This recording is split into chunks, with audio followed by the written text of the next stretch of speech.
embrace you here.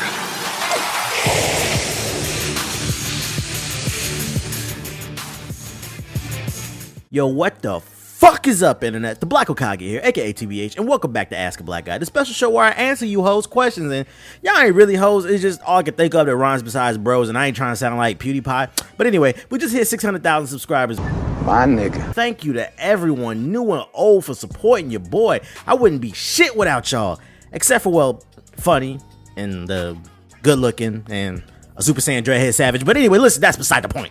For those of you new, every 100K we do a Q&A, so I took to Twitter to ask you guys to submit your questions. Feel free to follow me at Mr_I Keep It Real. And after weeding through all the social media comedians, I found some good questions, so here we go. All right, so the first question comes from the Geeky Gamer one, and he asked, if you had access to make higher quality content and a studio of people to help you, what would you like to work on? And this is a great question, and as much as I'd like to answer it, I can't. See, unfortunately, YouTube has become a scummy place. Word of advice, don't ever share your ideas to the public, whether it be a forum or a video, because then people will steal them, and then when you call them out on it, they'll call you corny and say you play Dragon Ball Z and Zelda and you ain't got no e-clout and all this, your channel's dry, it's dead, and blah blah blah, as if that takes away from the fact that they're a plagiarist. I just can't share any of my ideas because this shit has become so competitive. People will do anything on this site for some imaginary e-clout. What I will tell you is I don't just want access, and I don't just want some people. I want to have my own space, and I want to do it with my friends. Shout out to Marcus Brownlee, aka what's his name, MKBHD. That dude is the inspiration. That dude is out here winning. I salute him because he just opened up his own studio, and he's clearly making moves, and that's the type of stuff I look up to. I look up to that dude. So if you take a look at the white side of YouTube gaming, they stick together, man. You got Rooster Teeth, The Creatures, Funhouse, Smosh Gaming, Game Grumps. I could list these groups all day. They stick together, create content together, grow together, and they form a company, and they all eat.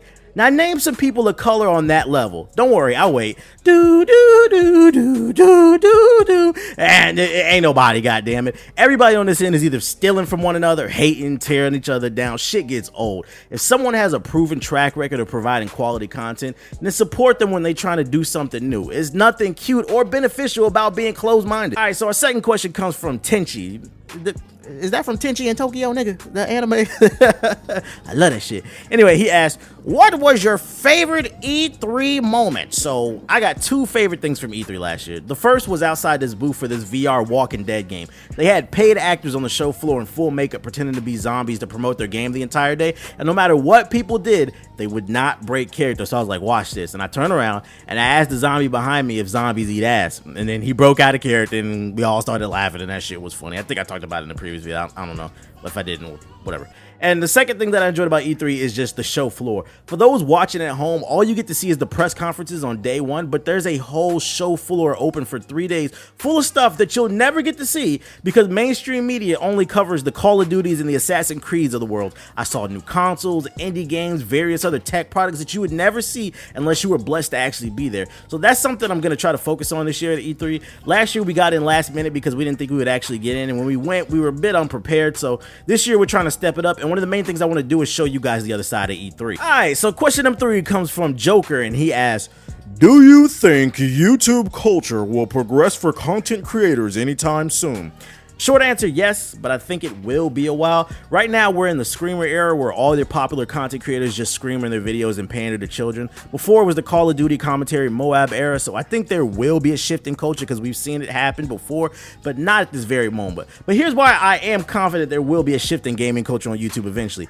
Too much of anything is bad. You eat too much, you get fat. You fuck too much without condoms, you'll get the clap. I feel like PewDiePie is who he portrays in his videos. He's a legit weird dude, but he's also down to earth, and that's why people love him. So I have no problem with him. But because he's so successful, there's gonna be clones because, well, they want to clone his success. Look around. The majority of gaming content creators, and I'm using air quotes right now, are just screaming all over the gameplay. I have over 20 years of gaming experience, been playing since the fuck it, we only gonna do one thing. The Duck Hunt Mario combo cartridge in the NES days. And you know, I've met a lot of gamers in my lifetime. None of them screamed all the fucking time while we played unless it was an intense multiplayer match because, you know, there's times in which everybody turns up. But I turn on YouTube and everyone screams. It's just too much of it in the community. Oversaturation leads to failure. The best piece of advice I could give you if you want to get into YouTube gaming is just be your damn self. It's a slow grind, but it pays off because your viewers will be more loyal. People constantly leave comments on my videos talking about,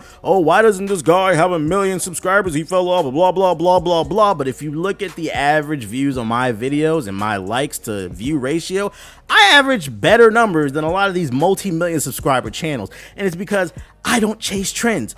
I do what the fuck I want on my channel. If you spend your life chasing trends, your legs will eventually tire out, and the quicker you rise to fame, the faster you're likely to fall. Remember that. And I'm not even talking about YouTube gaming. That's anything in life. Stop chasing trends. Okay, so question number 4 comes from Savage Toby, and he asks, what are your parents' reactions to the benefits of YouTube? Money, trips, etc. Are you still tight with them? And yeah, I'm still cool with my parents. I mean, they're my parents, bro. And the reaction to their reaction to what I do, they think it's cool. They think it's funny. They ask all the time about my videos and which video is that video, because my sister likes watching my shit. She thinks I'm funny. They watch my videos and they don't care, mainly because I am who I am outside of YouTube. I'm not a persona. They know I can be crazy. The shit talking and jokes that I do in my videos aren't just for YouTube. Listen, I was always class clown. I actually have my own page in my high school yearbook. I was voted as class clown for they don't call it class clown anymore. They call it most funny. I had my own page in the yearbook. I was voted most funny by my peers in high school. That was my senior superlative. So no, it's not a surprise. So if you want to get into YouTube, you got to be comfortable with the idea of your family seeing your stuff. If you're not comfortable standing in front of them, then don't do it on the internet. All right. So question number 5 comes from King of the Beasts, and he asks, what do you think of the whole gaming YouTube contract revenue scene and its effect on YouTube and the gaming industry? Now, I think it's whack because most of these MCNs, which stands for multi-channel networks, are a scam. They promise you promotion and stardom, but really all they're going to really give you is the option to monetize your video, so don't fall for that trap. Also, if you're looking for a network, try to get at least an 80-20 split. Really, I would say try to go for a 90-10 because there's no reason why somebody should be in your pockets if they your damn videos. And also try to get a contract that doesn't lock you in just in case something comes better down the road. Now, as for the revenue side of things,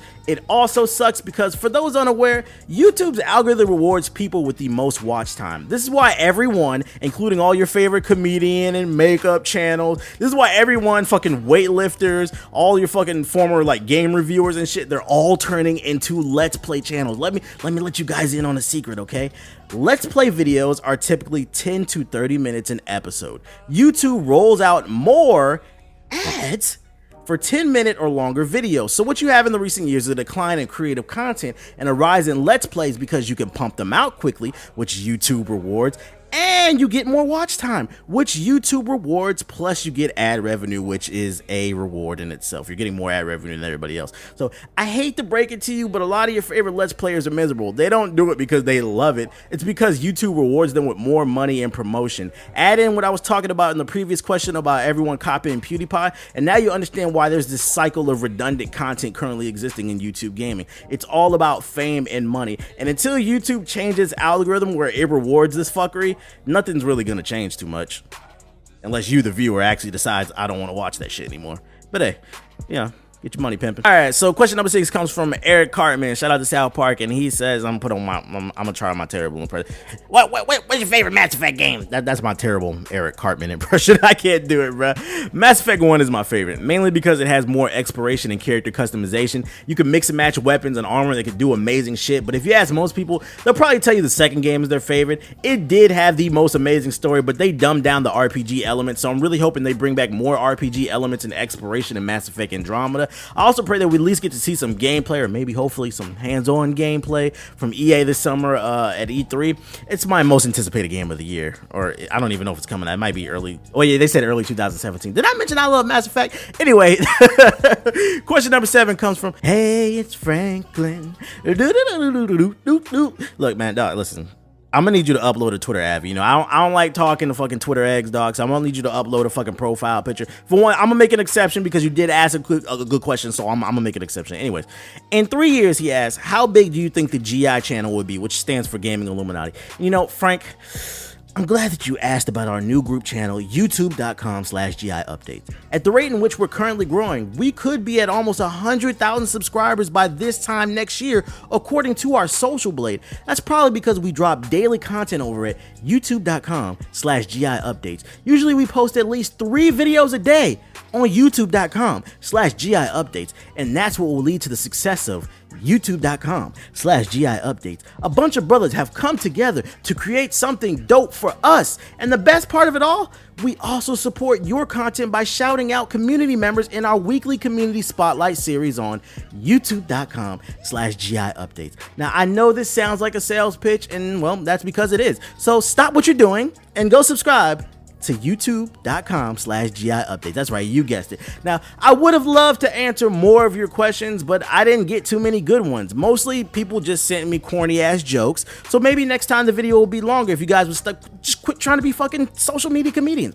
Anyway, if you enjoyed the content, hit the like button, go subscribe to youtube.com/GIupdates, and bless up.